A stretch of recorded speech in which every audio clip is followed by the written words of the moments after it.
Hello, my name is Liz. I am 40, and my journey of a lifetime is to go to Madagascar. I have always watched everything I can and read everything I can on science and nature and our planet. And I'm very fascinated by that region because it's untouched by human civilization. It's got its own kind of planet going on there, and it's very natural. And there's so much history there. There's so much to learn. And the animals will see us as just another animal. We won't necessarily be so much of those crazy human threatening things. They have their own world there, and I'd like to visit it, and I'd like to appreciate it.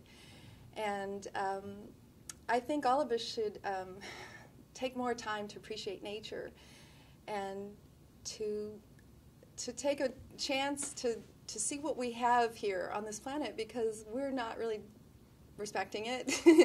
And I think it'd be good for us to take a chance with nature, get to know her and respect her and save ourselves from our own doom.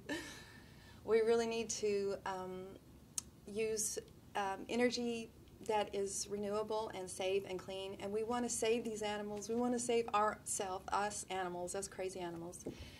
So I think going there would give us an opportunity to see what our world really is, and how diverse it is, and how special and sacred it is. And there's so much history, and there's so much to learn, and it's so untouched, and this is a very wonderful place, and we really, really need to save ourselves, and we need to save all these precious animals and take a chance with nature and get to know her and have some fun with her and do something to save the planet, because CO2 levels are going up and we need to get out and do something about that.